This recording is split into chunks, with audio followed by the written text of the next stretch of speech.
Ketika telepon belum tersambung, tiba-tiba kan ada NSP, nada sambung. Nah, di situ saya dengar lagunya lagu rohani. Nah, sedangkan bibi saya ini orang Muslim. Nah, jadi lagunya seperti ini. Ku mau iring Tuhan, memikul salibmu dengan sejuta harapan. Dunia ku tinggalkan, dunia ku lupakan. Ku mau ikut bersamamu Tuhan. Jadi gitu, setelah telepon tersambung, saya bilang sama bibi saya, loh kok ada lagu rohani? Ini kan lagu Kristen itu. Bibi pasang lagu ini ya di HP ya, di telepon gitu. Oh, nggak ada. Mungkin bibi ketekan kali, ketekan apa? Kepencet gitu. Jadi berlangganan gitu. Nah, setelah bincang-bincang panjang lebar, setelah tutup telepon, nah saya langsung tergerak hati saya untuk buka aplikasi YouTube. Lalu saya cari lagu yang saya dengar tadi, Ku Mau Iring Tuhan. Penyanyinya Gerta Sihombing. Nah, waktu mau saya klik itu lagu di YouTube, perasaan di hati saya, nanti saya jadi kafir. Kalau nggak jadi kafir, murtad. Saya dengar kok ada ketenangan, kedamaian yang saya rasakan ketika mendengarkan lagu rohani tersebut. Nah, tidak hanya satu lagu, tetapi banyak lagu saya dengar, sampai bahkan 30 lagu saya download langsung ke HP saya. Nah, waktu hari raya Idul Adha, saya pulang ke kampung bapak. Saya hari raya Lebaran di sana, kami mau diruqyah gitu, ruqyah satu keluarga. Nah, ibu tiri saya suruh saya untuk mengambil air wudhu. Nah, ketika waktu ambil air wudhu, dalam pikiran saya tadi udah dengar lagu rohani. Nanti waktu di ruqyah pasti ini nanti kesurupan aku, kesurupan jin Kristen. Lucu sekali. Habis itu nanti pasti kesurupan, nanti jin di dalam diri aku nanti bilang aku udah masuk Kristen. Terbongkarlah rahasia selama ini aku sering dengar-dengar lagu rohani gitu dalam hati saya. Salam sejahtera untuk kita semua. Kembali bersama saya Linda Misa di channel Mateus TV. Sobatku, pada kesempatan ini kita akan mendengarkan sebuah kesaksian dari seorang pria Muslim. Seperti cuplikan video yang sudah kita dengarkan bersama, bahwa dia telah masuk Kristen berawal dari mendengarkan lagu-lagu rohani. Sobatku, penasaran dengan kesaksiannya? Mari kita sama-sama tonton kesaksian berikut ini. Oke, kita sapa Dika Aldinanda. Ini adik saya ya, adik kita dari Aceh. Emang kamu asli Aceh, Dek? Iya kak, saya berasal dari Aceh, tepatnya di kota Loksmawe. Tetap besarnya di Aceh juga. Kalau sekarang di Medan, semenjak ikut Tuhan. Iya, kemarin kakak lihat di Medan. Dari kapan di Medan? Saya di Medan ini dari tahun 2022. Oh, baru. Iya, 2022. Kenapa mengungsi ke Medan? Karena murtad itu? Karena saya kurang nyaman juga di Aceh. Kemudian kalau di Aceh itu bergereja itu was-was ya. Jadi, dan juga di sana kalau gereja itu tidak menerima orang-orang yang bersuku dari Aceh gitu untuk masuk ke gereja gitu. Karena dikhawatirkan kekhawatiran gereja ya. Ya, khawatir nanti gerejanya jadi bermasalah, kemudian tidak diberi izin oleh pemerintah gitu. Jadi mereka itu nggak nerima orang Aceh untuk masuk Kristen. Jadi kalau untuk mau masuk dalam gereja itu harus ke luar Aceh, seperti Medan gitu. Ya, lebih dekat ke Medan ya memang saya. Iya, betul. Iya, sama halnya seperti kakakmu juga ya, Effendi Usman pun sama ya seperti itu. Saya kenal baik juga dengan beliau. Sering sekali kita berjumpa karena sesama murtadin di Jakarta ya. Dia di Bandung. Iya, saya juga dengan Bang Effendi itu, setiap Bang Effendi ke Medan, kami selalu jumpa. Pasti, pasti. Iya, betul. Iya. Oke. Tahun berapa terima Yesus dan Saya, ya, ya, boleh jawab. ya, saya terima Tuhan Yesus itu tahun 2021. Oke. Iya, 2021 saya dibaptis di Aceh, dan saya baptisnya itu bukan melalui gereja, karena seperti yang saya sebutkan tadi, di Aceh tidak ada gereja yang menerima orang Aceh. Orang Jadi, asli ya, orang asli sana. Iya. Jadi kalau saya itu baptisnya melalui evangelis, saya panggil dari luar daerah Aceh untuk datang ke Aceh untuk temui saya. Kemudian saya dibaptis di pantai, Oke. di dekat tempat Bagaimana tinggal kamu bisa saya. mengenal Kristus, sayang? Saya kalau bisa dibilang, saya itu dulunya orangnya seorang, gimana ya Kak, orang jahat lah. Maksudnya pernah menjelekkan orang Kristen, pernah mengatakan orang Kristen kafir. Itu waktu saya umur 7 tahun. Waktu Dika, masih Dika, kelas maaf 2 Dika. SD. Iya. Dika, Mm-mm. sebentar. Nanti kamu menyebut agama tuh Karestong. Jangan di TikTok ini agak aneh. Kita ngomongin Oh, iya, agama iya. kita aja, ya, gitu ya. Jadi Karestong gitu. Terus kita kan Kristo. emang begitu. Terus kita sebut tetangga sebelah. Jangan sebutin agama. Ini memang TikTok itu sangatlah rentan gitu ya. Lanjut ya. Betul. Jadi pernah lah saya menghujat teman saya dengan kata kafir, kemudian saya mengatakan dengan perkataan yang tidak baik, saya bilang kerak neraka. Nah, setelah saya bilang begitu, dia nggak ngebalas kejahatan yang saya lakukan, gitu. Dan saya pun heran setelah saya hujat dia gitu. Nah, setelah saya hujat dia itu, lanjutnya lagi di waktu Natal 2007, saya pernah nonton TV pagi-pagi. Saya buka channel, apa namanya? Aku nggak usah sebutin channel lah pokoknya. Kalau jadi di situ- 2000 berapa? 2017. 2007 tuh 2007 waktu saya masih kecil banget lah kamu umurmu. Iya, itu awal-awal saya mengenal tentang Kristus. Yang di TV ya. Iya, saya lihat Solusi. di channel Indosiar. Jadi ada acara misa pagi-pagi. Jadi saya tengok di situ, acara apa ini ya? Kok cantik kali. Di depannya, di belakang mereka itu ada pohonnya berkilo-kilo, pohon Natal gitu kan. Saya nggak tahu itu pohon Natal. Jadi saya merasa ini bukannya acara orang Kristen ya, ibadahnya orang Kristen ya.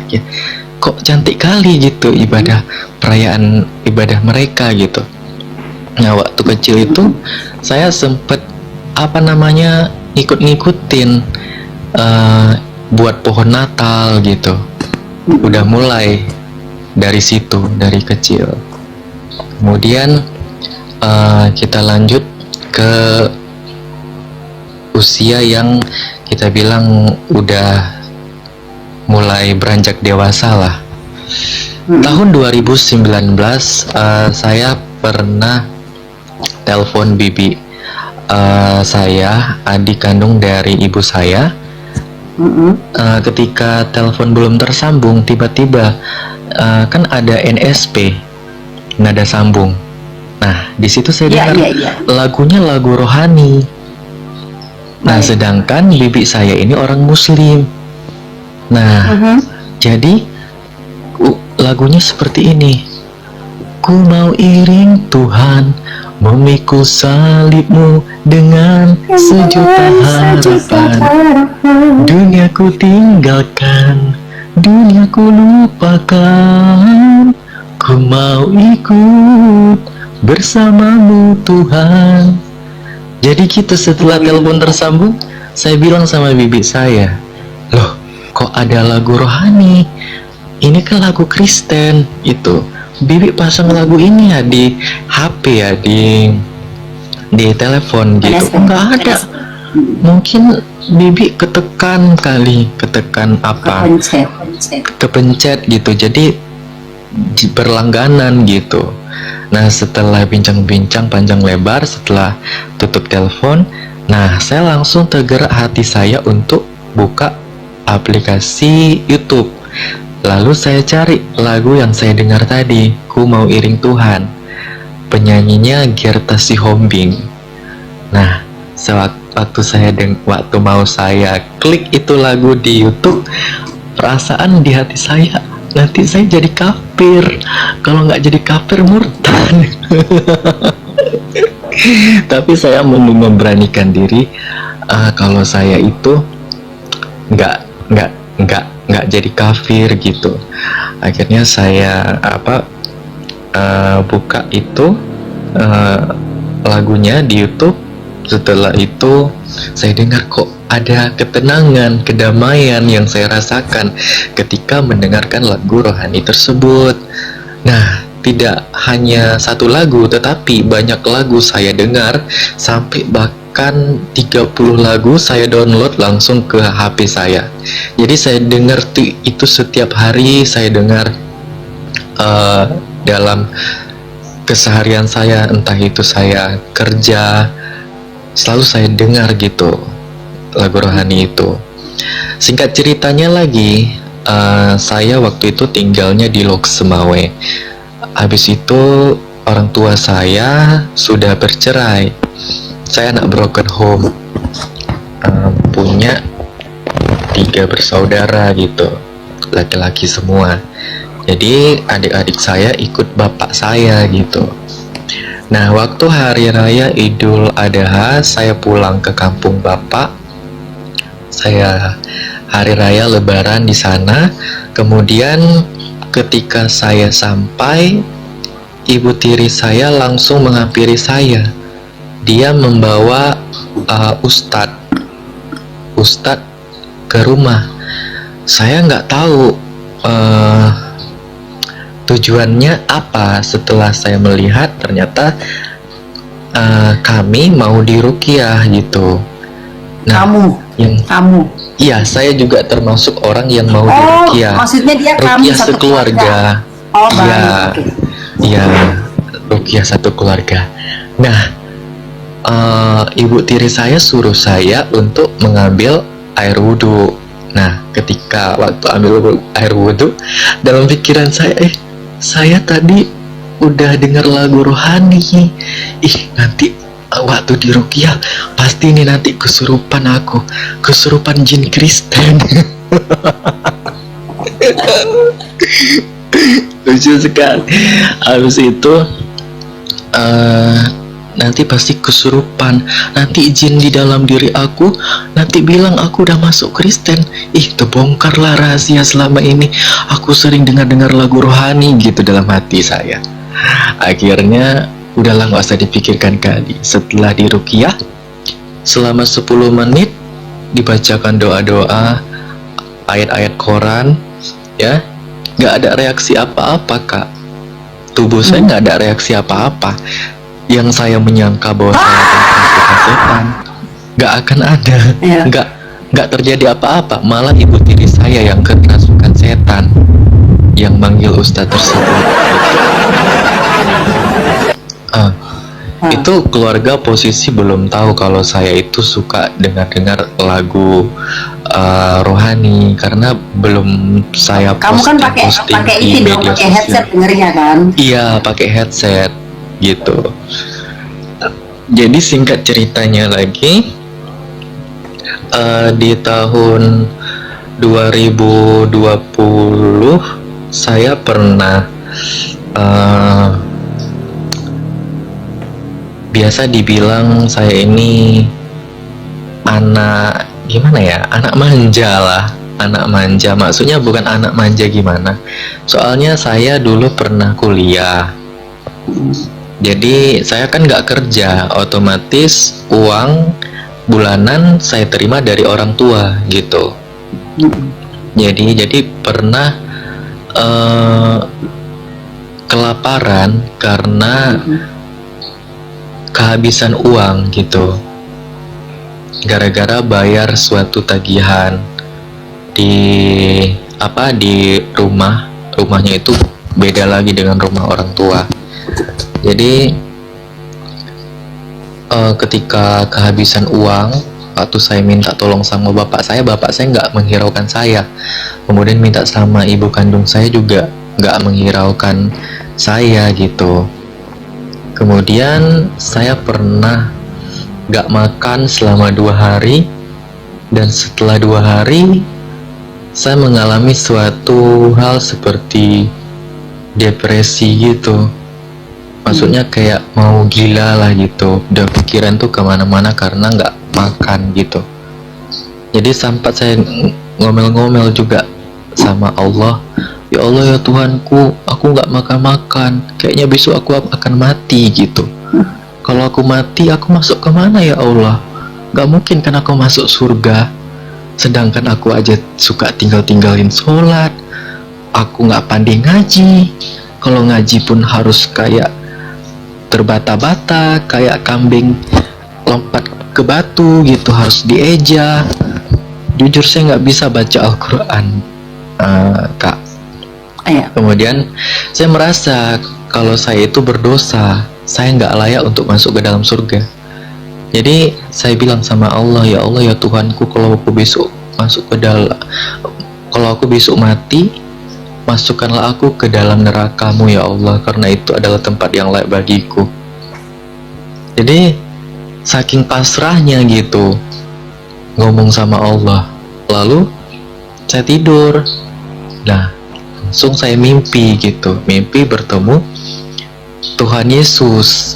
Saya sedang berada di tempat yang gelap gitu. Tiba-tiba datang Tuhan Yesus dari arah yang gelap, pakai tongkat, kemudian berjubah gitu, datang kepada saya.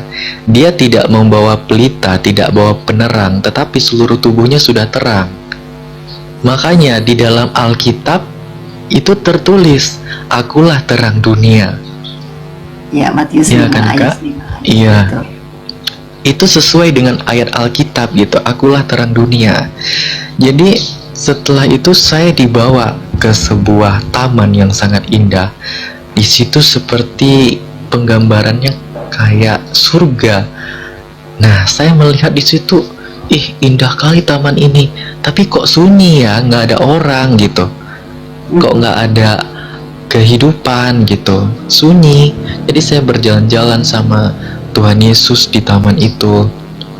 Bahkan saya sempat dipeluk juga oleh Tuhan Yesus di taman itu. Nah, setelah bermimpi itu saya bangun.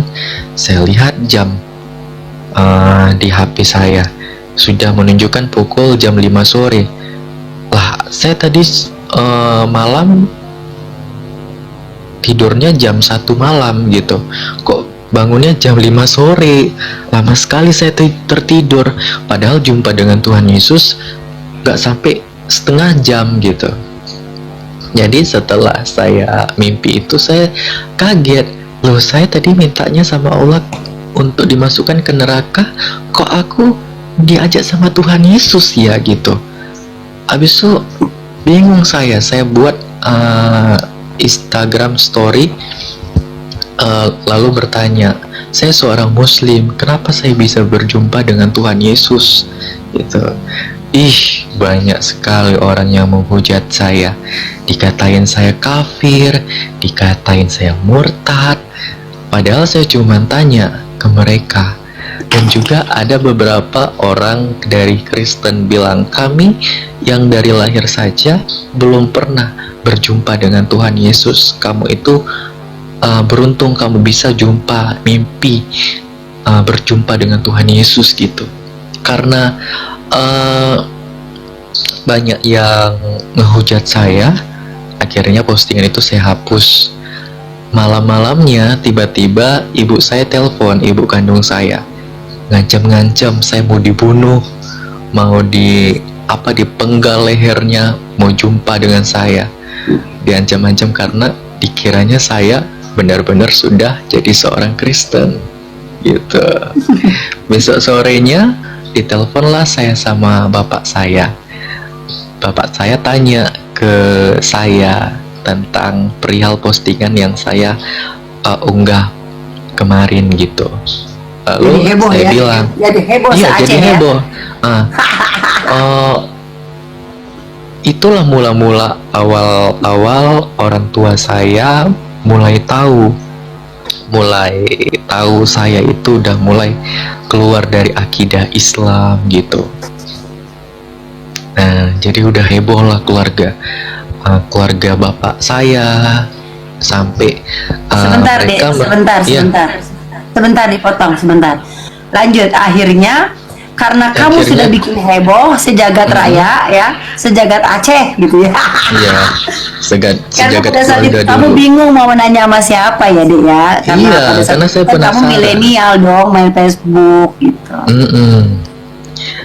Lalu hebohlah keluarga, sampai keluarga merencanakan sesuatu untuk pergi ke tempat saya untuk jumpa dengan saya, karena mereka mengkhawatirkan adanya aksi-aksi para evangelis, penginjilan. Mereka takutnya seperti itu.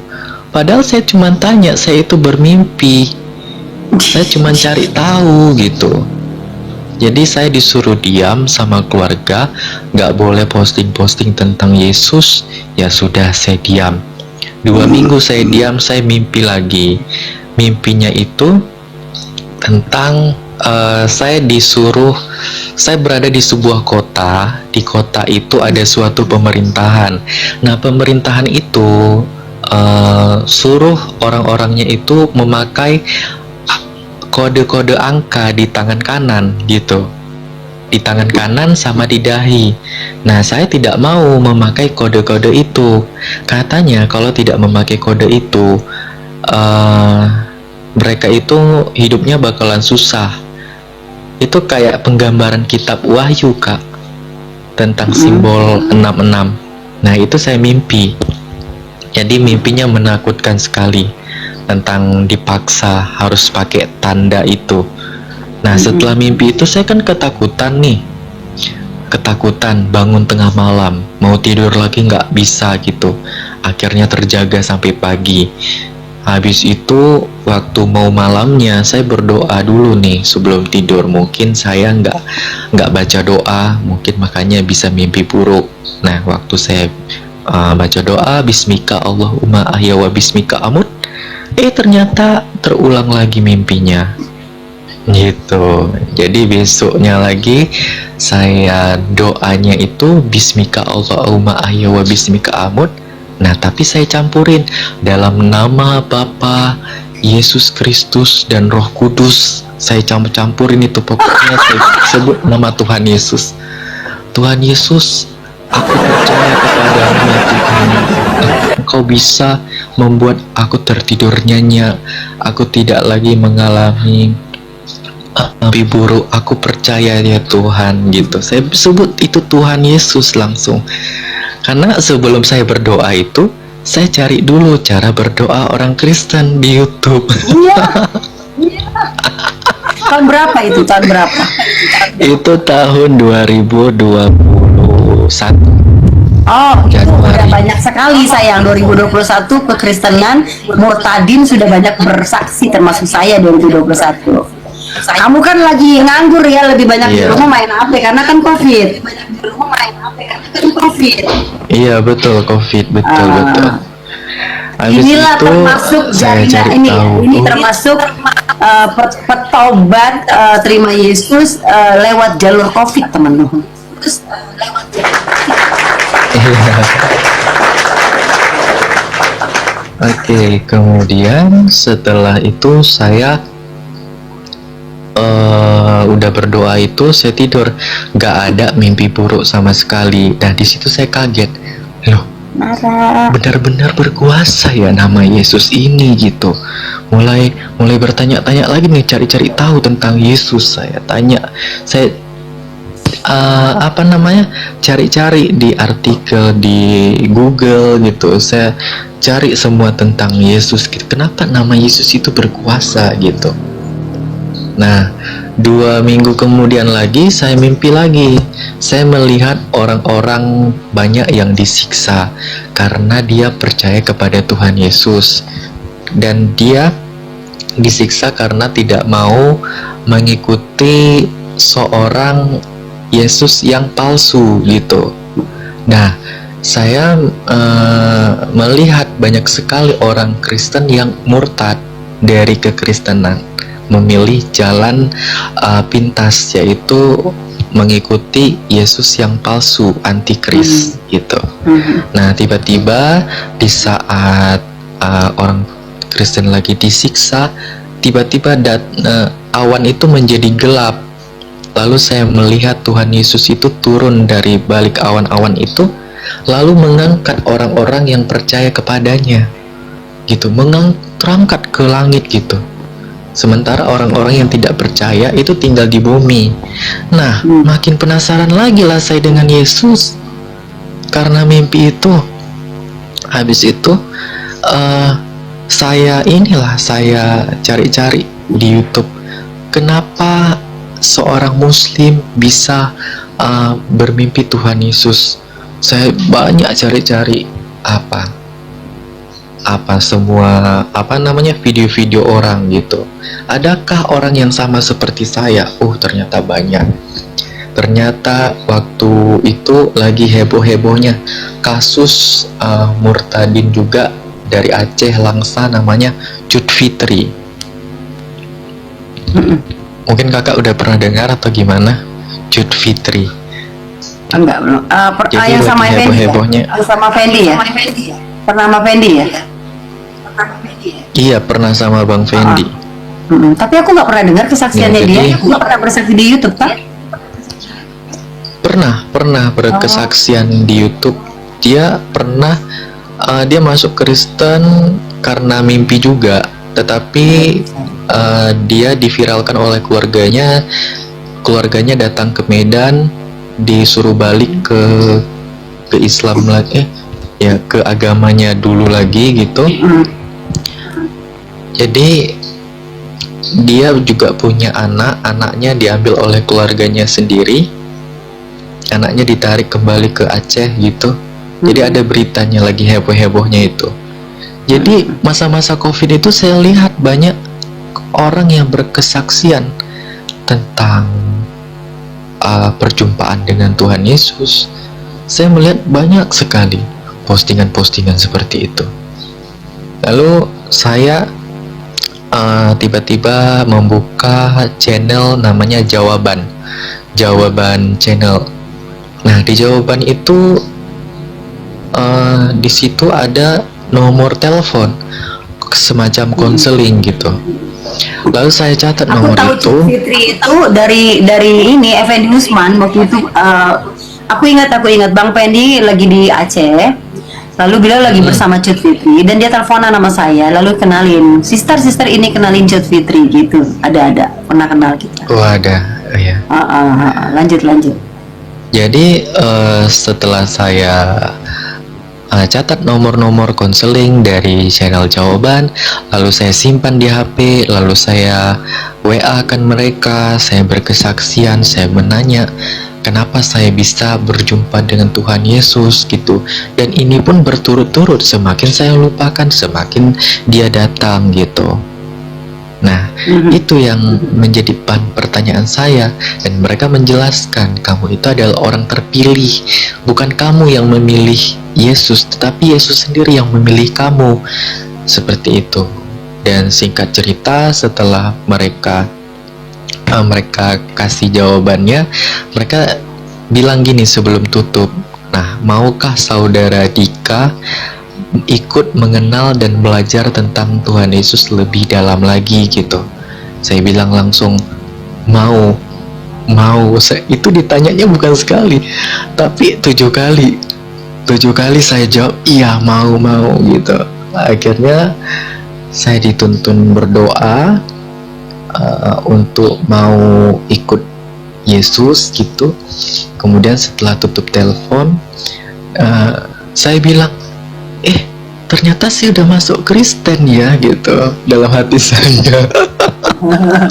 Saya nggak ngerti kalau masuk Kristen itu kita harus belajar dulu, dibaptis gitu. Saya nggak tahu apa-apa tentang itu. Saya cuma menyangka setelah tutup telepon, setelah didoakan, ternyata saya sudah Kristen ya. Oh, ternyata nggak segampang itu.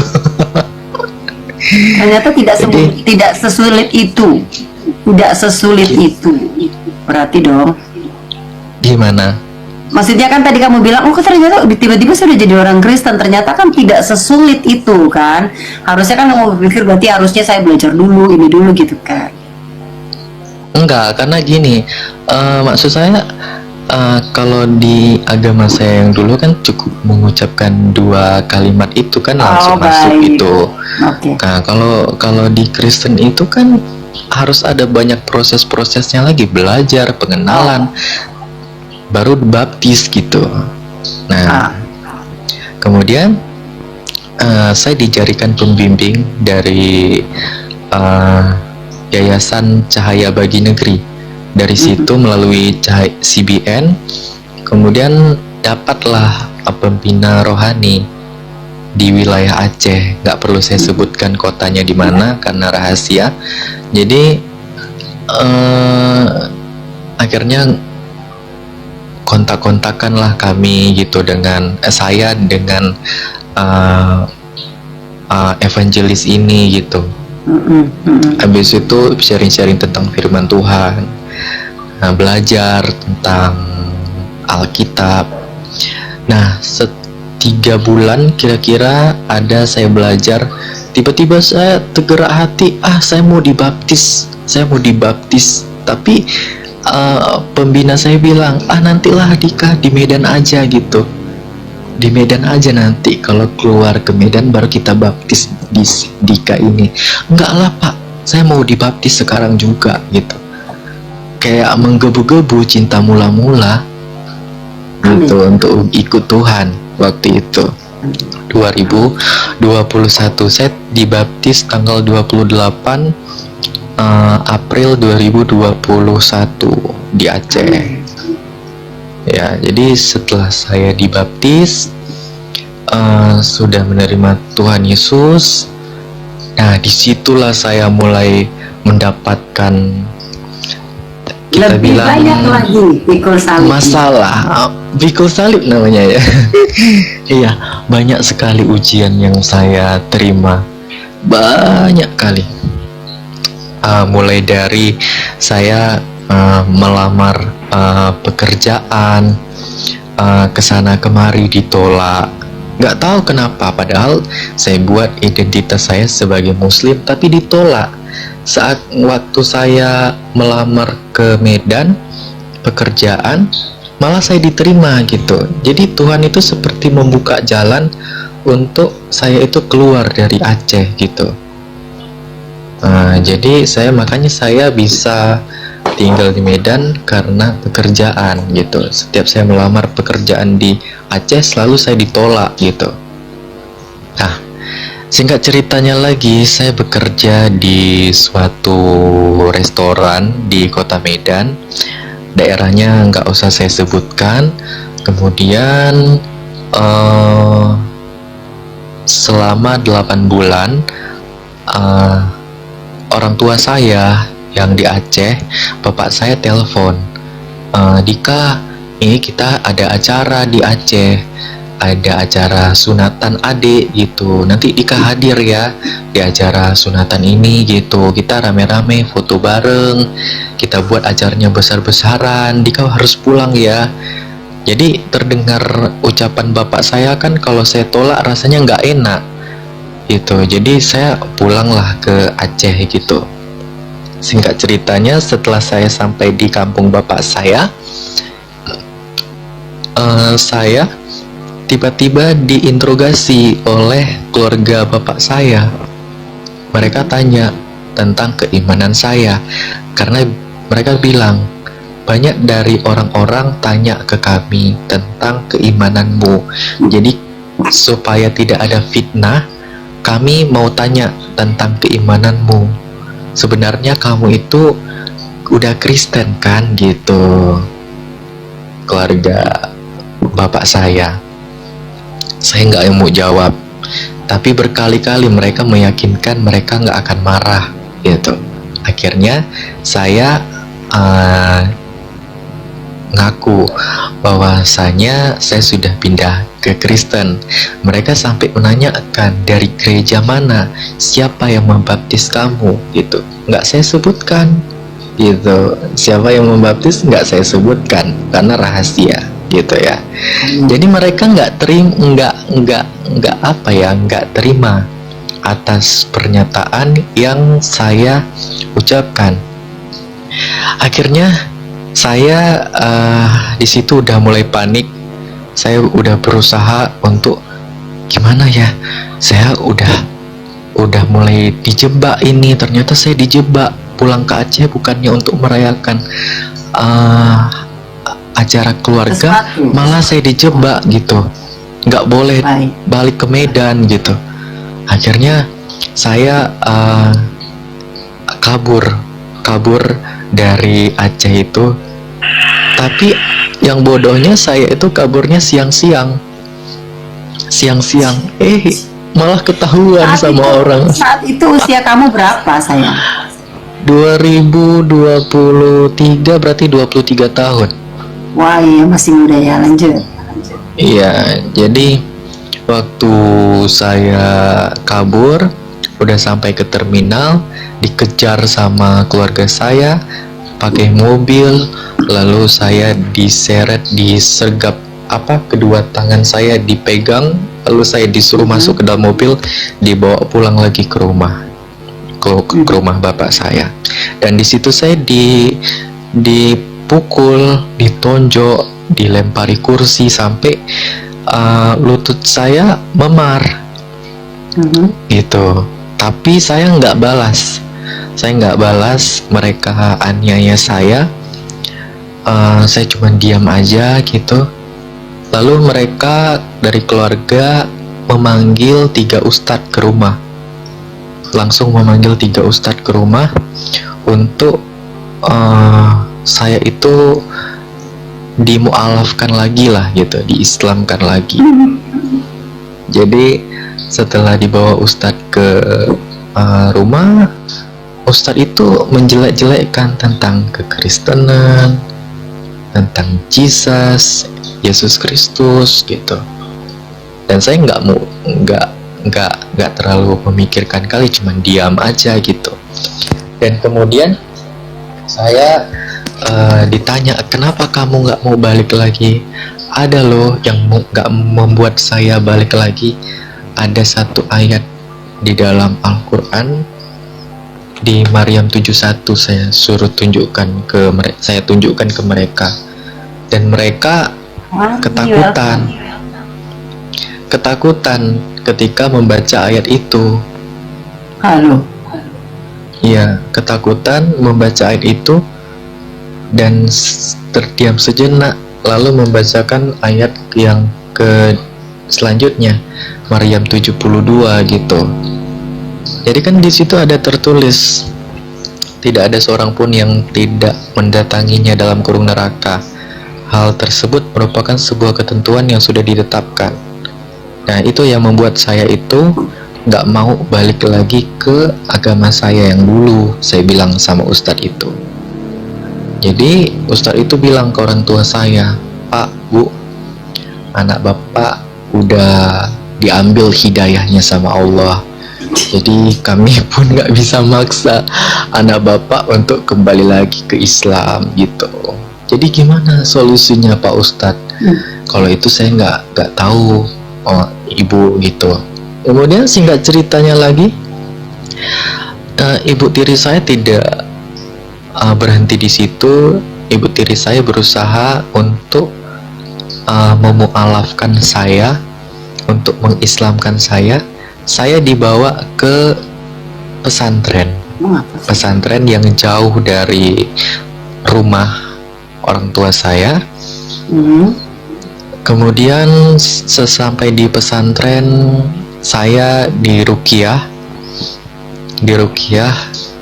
oleh yang punya pesantren, ustadz yang punya pesantren.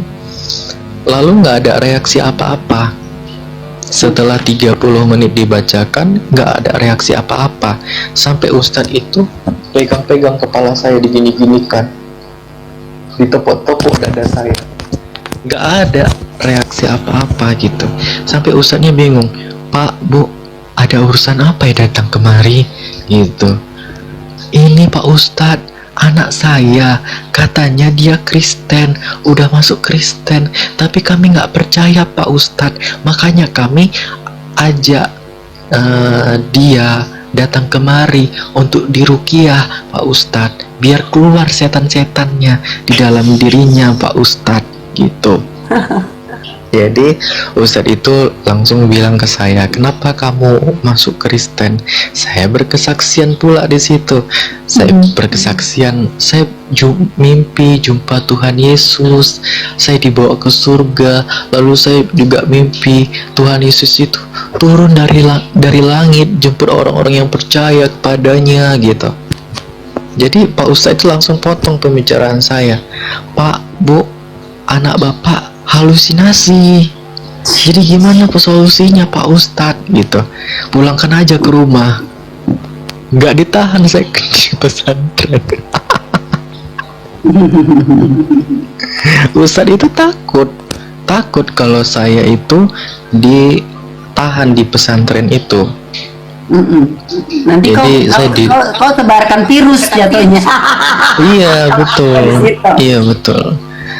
Ya, jadi singkat cerita, waktu saya balik ke rumah, saya disuruh sholat sama orang tua saya, bapak saya suruh sholat gitu. Oke, saya lakukan sholat gitu. Tapi waktu saya sholat, saya nggak baca bahasa Arabnya. Saya bilang, "Tuhan Yesus baik." Saya nyanyi gitu, nyanyi dalam sholat. Saya nyanyi, "Tuhan Yesus baik." Jadi saya ngomong sama Tuhan, "Tuhan, apa engkau yang bekerja dalam diriku sehingga aku nggak kesurupan ketika aku diruqyah gitu. Dan juga apakah ini engkau yang menjaga aku sehingga aku itu nggak ditahan di pesantren. Padahal saya takut sekali kalau saya itu ditahan. Saya nggak bisa ngapa-ngapain ya Tuhan gitu." "Oh, terima kasih Tuhan Yesus." Saya sujud gitu. Saya sholat seperti orang-orang Muslim lakukan sholat gitu. Nah, kemudian karena ditengoknya saya sama bapak saya, udah mulai kembali nih anak saya, dan pikirannya gitu kan, udah sholat lagi, udah mau lagi nih kayaknya masuk ke Islam. Nah, kemudian saya dibawa lagi ke ustadz yang ruqyah saya itu. Saya diruqyah lagi dan saya disuruh masuk Islam gitu, disuruh ngucap 2 kalimat syahadat itu. Nah, sebelum saya pergi ke situ, saya chatan dulu nih sama pembina rohani saya yang ada di Aceh ini. "Pak, ini gimana ya? Saya disuruh paksa masuk Islam lagi." Nah, kata beliau, "Kalau ngucap aja, nggak masalah. Intinya keimananmu nggak berubah kan? Kamu tetap bersama Tuhan Yesus kan?" Gitu. Jadi nggak masalah. Itu kan cuma ucapan doang. Bukankah kita setiap hari mendengar dari toa di masjid-masjid itu kan syahadat juga? Bukankah mereka mengislamkan kita? Gitu. Jadi saya, berarti ngucap doang ya, jadi nggak masalah gitu. Akhirnya saya ngucap, udahlah, mereka menyangka kalau saya itu udah mualaf gitu. Nah, Singkat Buat senang ceritanya ya, lagi, buat senang mereka ya. iya buat senang, kita buat tenang dulu mereka. Kita buat tenang dulu mereka, biar mereka tuh jangan panik lagi. Udah tenang. Nah, disitulah ketika udah tenang. Nah, jadi di rumah saya itu ada TV internet. Jadi ada speakernya juga gitu. Jadi ketika rumah lagi kosong, itu saya hidupkan lagu-lagu Kidung Jemaat. Enggak, saya hidupkan lagu-lagu Kidung Jemaat. Jika padaku ditanyakan apa yang ku beritakan pada dunia yang penuh penderitaan gitu. Jadi saya nyanyi di rumah itu. Jadi syahadat itu enggak mengubah iman saya untuk percaya kepada Tuhan Yesus gitu. Gitu. Itu menandakan bahwa tidak ada doktrin yang membuat kita itu percaya Yesus karena doktrin, ya. Jadi kita percaya Yesus itu Tuhan dan Juru Selamat bukan karena gagah dan hebat kita, Bapak Ibu. Di saat Dika berusaha untuk melupakan, bahkan untuk ya udahlah nyenengin kedua orang tuanya, untuk berusaha lupakan, tapi dia tetap akan nempel. Karena apa? Karena dia telah dipilih Tuhan. Bukan aku yang memilih, tapi aku yang memilih kamu. Gitu. Iya, jadi setelah nyanyi rohani, kemudian saya juga menghidupkan lagu-lagu tentang Arab Kristen di depan orang tua saya. Mereka nggak gimana ya, nggak marah gitu, karena itu bahasa Arab. Dikira saya hidupin salawat.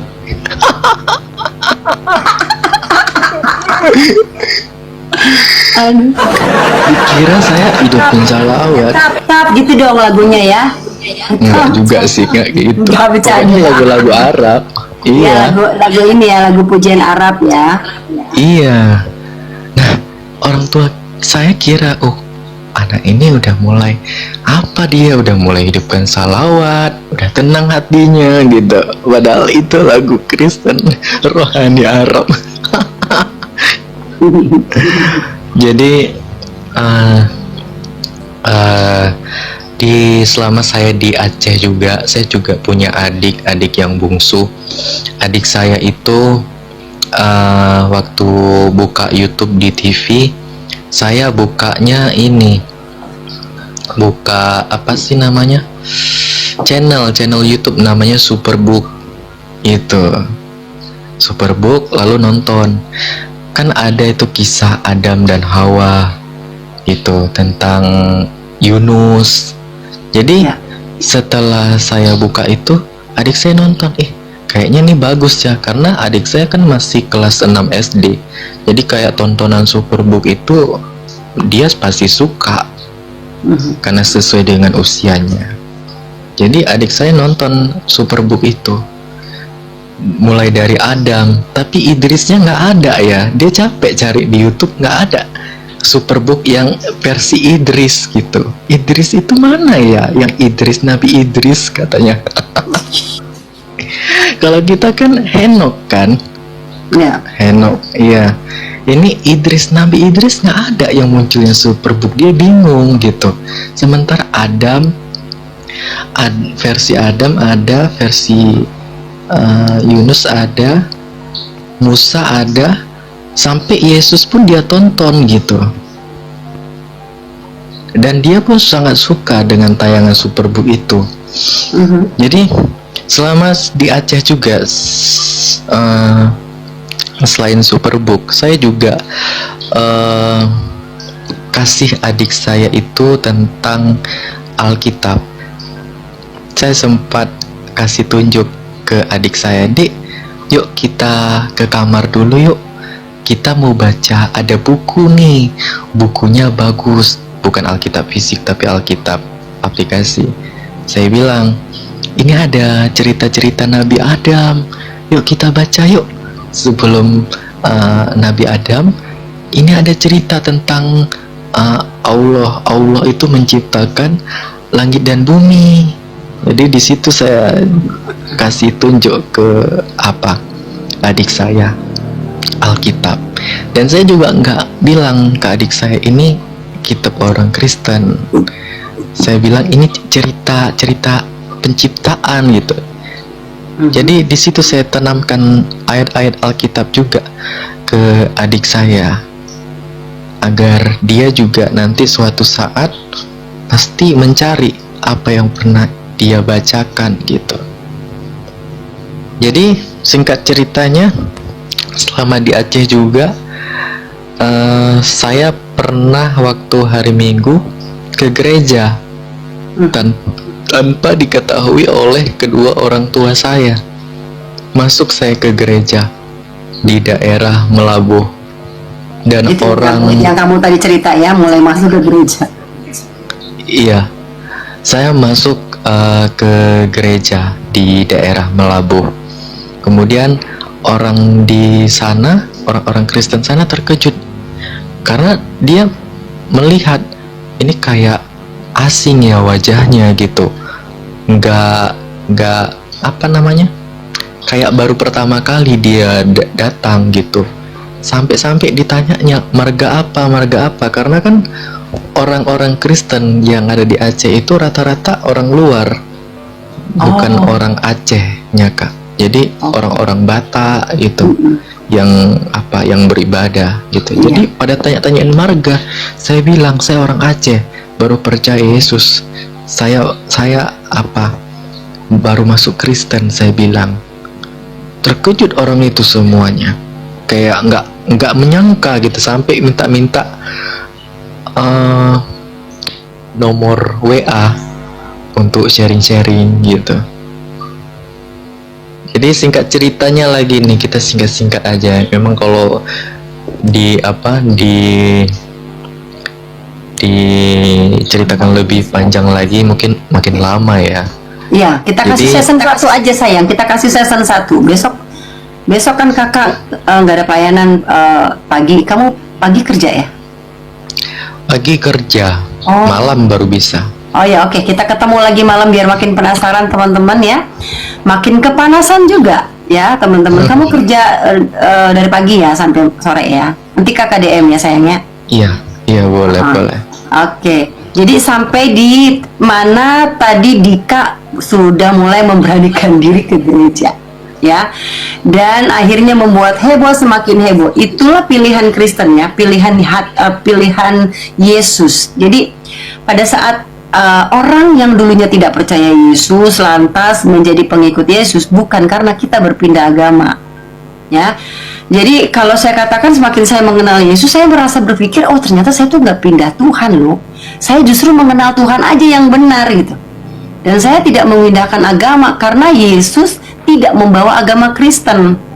Ya, karena Kristen itu bukan agama. Ya, Kris itu adalah pengikut ya. Ya. Aduh. Jangan-jangan di report dia. Ya, mudah-mudahan ya. Khawatirnya di report dia ini. Kayaknya di report nih ya. Aduh, di report kadrun udah. Oke, ya, Tuhan Yesus memberkati kita semua. Di report udah, teman-teman.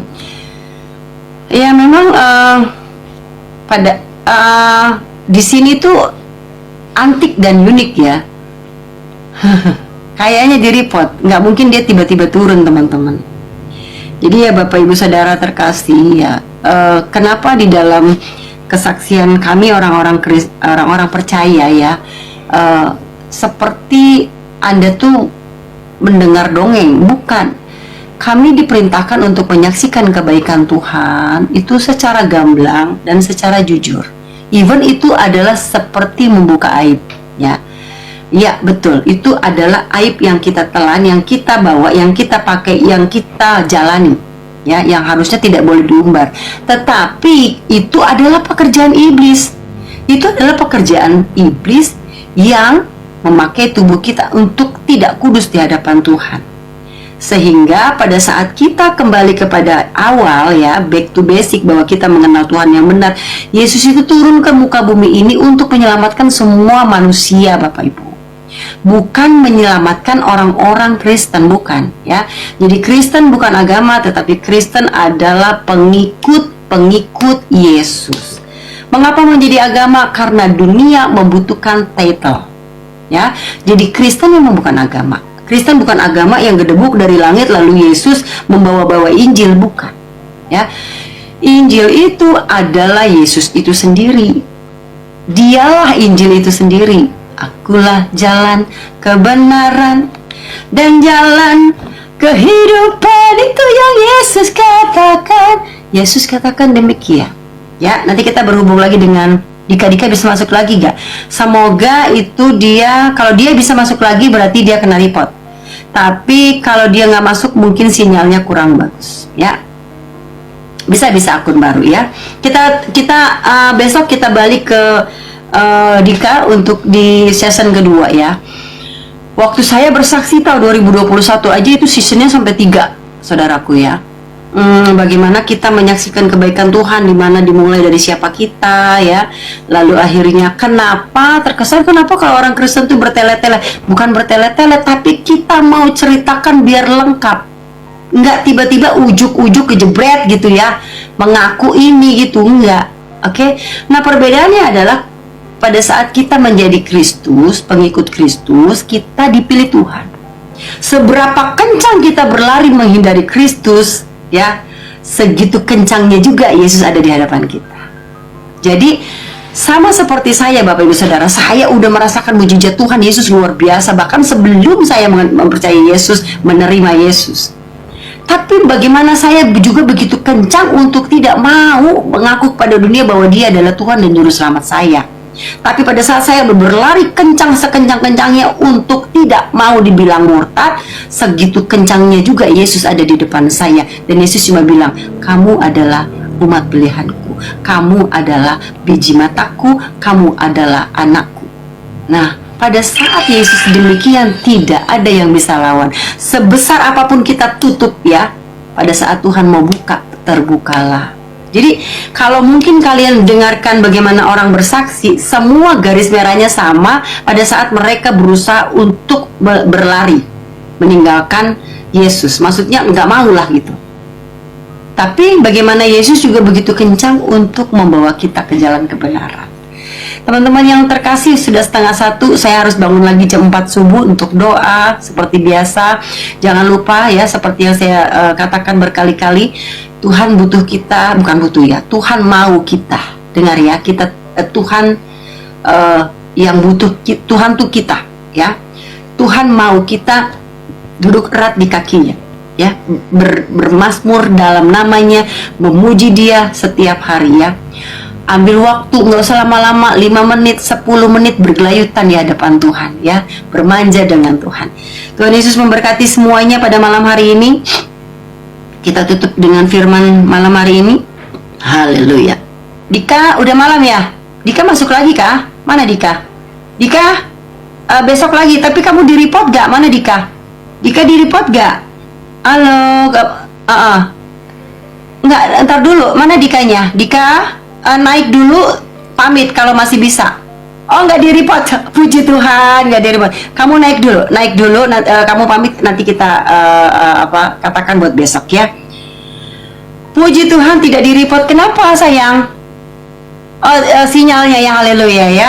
Sebelum Dika menyampaikan 1-2 kata, saya bacakan firman Tuhan malam hari ini buat kita semua dalam Amsal 19 ayat 21.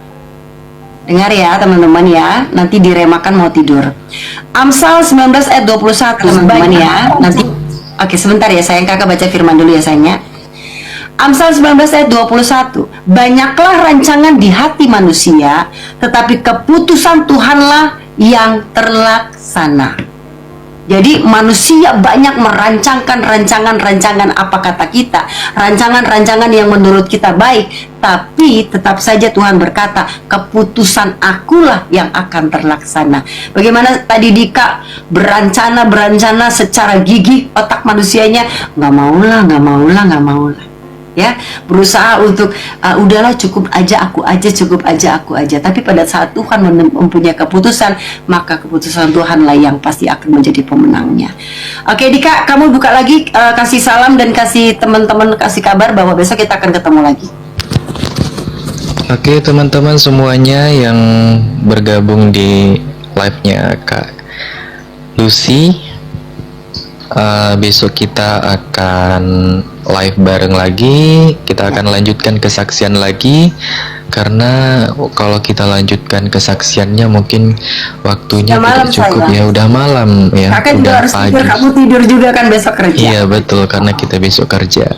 Amin. Jadi saya pamit undur diri dulu ya teman-teman ya. Besok kita sambung lagi. Oke. Oke. Ya, Tuhan Yesus memberkatimu. Kita berdoa dulu buat Dika ya. Tuhan Bapa yang baik, terima kasih Dika sudah kau pilih Tuhan Yesus, dan kau akan jadikan dia laskar yang dahsyat. Tuhan Bapa yang baik, berkati juga Tuhan orang tuanya, kedua orang tuanya, bahkan ada orang tua lainnya yaitu ibu sambungnya, ibu tirinya. Berkati saudara-saudaranya Tuhan yang belum mengenal Engkau Bapa yang baik. Biarlah kiranya Tuhan dalam setiap apa yang dia lakukan, keluarganya melihat Engkau bekerja dahsyat dalam kehidupannya. Berkati setiap orang yang ada di sekeliling Dika, karena dia adalah terang dunia, dia adalah garam dunia Tuhan Bapa yang baik. Karena kami percaya Tuhan, sebesar apapun dia berlari, tapi saat ini dia sudah tahu pilihan hidupnya. Kalau dulu kita tahu bahwa Tuhan memilih kita, tapi sekarang kita dapat berkata, yes Tuhan Yesus, terima kasih kau pilih aku, dan sekarang aku berani berkata, aku memilihmu. Tidak ada Tuhan lain selain Yesus. Dan sekali Yesus, tetap Yesus dalam hidup kami. Beri kami kesehatan Tuhan Yesus. Terima kasih atas kesehatan buat Dika, buat hamba juga, buat Cherry, buat Apang, buat semua yang ada di sini. Tuhan Yesus berkati semua hamba-hambamu, anak-anakmu Tuhan Yesus.